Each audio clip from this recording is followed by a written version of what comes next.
Hi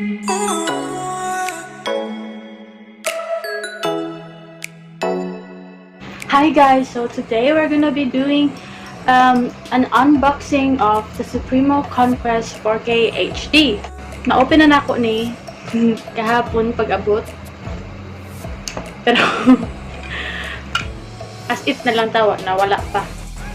So what I ordered was the camera along with its bundle, which is the floater, and then the bag, the waterproof bag, the monopod. I also ordered sa ilaang store ang dual charger because nasa sila charger pero sa ang imo ang saksakan kay ang camera. So I ordered this one kay ang battery ra imong isaksak. I also ordered an SD card, 64 gig SD card, class 10. Kay mo may ingon ani nga class 10 gid daw ang gamiton. So we're gonna do an unboxing. What's inside the box? So, muna siya agato para sa mga pang-mount na camera, 2 batteries, rechargeable wrist remote, then a waterproof case. Na siya diha kanatanan. Dayon ang charger, manual, and then free sticker. So, unboxing. Ching! Muna siyang Supremo Conquest 4K HD.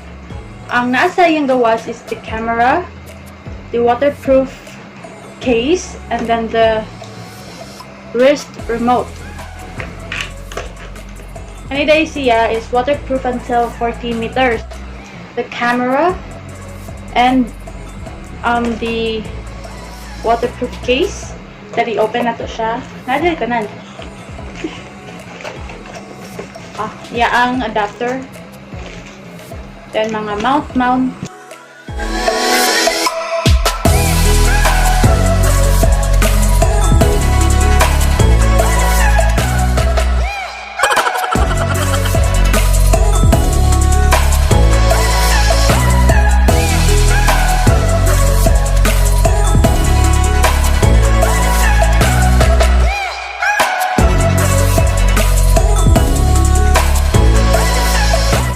They also included a monopod, and then they also have a floater. It comes with the bag, and if you open the bag, naapa niya siya mga guma diri.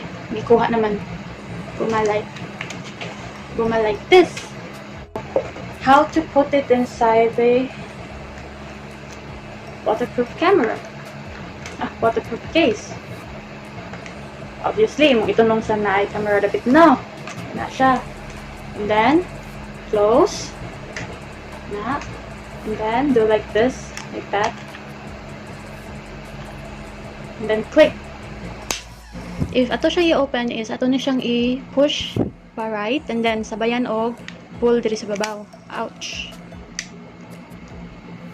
Which is like that. So kani siya guys, huot kini, especially if mo pay pag-open mo, pero ako naman nagamit gahapon, so easy na siya. On the right side na diri ang up and down, which is magamit nimo pag-control. Under here is the battery. Also, I forgot to tell you, they have extra batteries. So there's 2 batteries. The left side is the SD card, and then the USB cord, which is for transferring files and then charging. And up here is the buttons for the power on and then capture. Then camera, of course.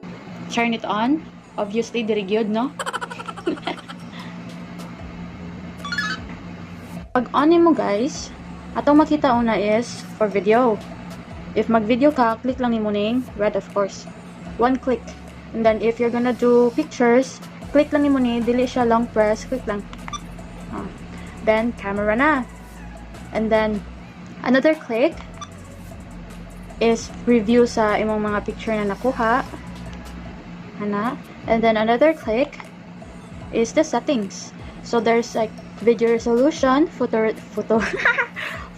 resolution, time-lapse, looping video, slow-mo.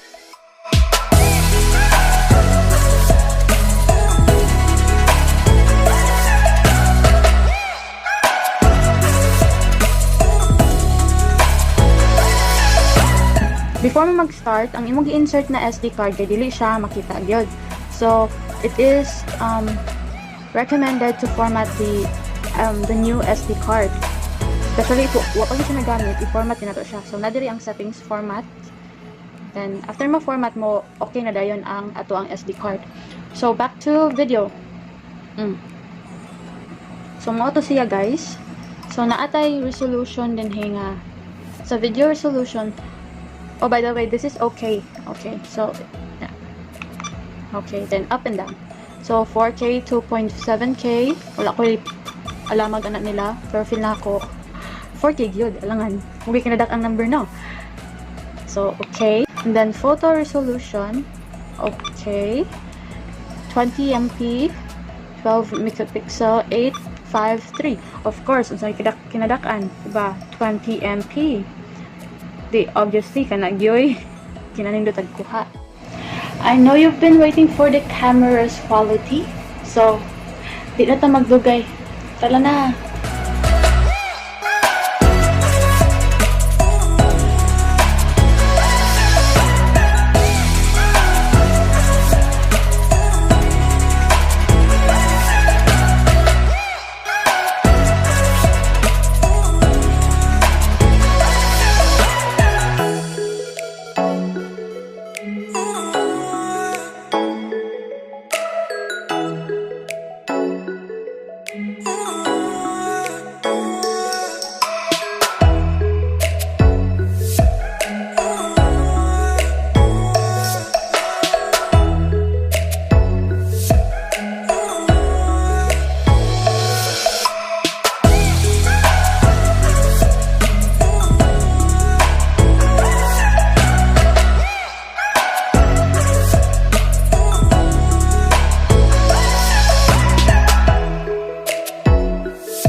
The Supremo Conquest 4K Ultra HD is a budget-friendly action camera.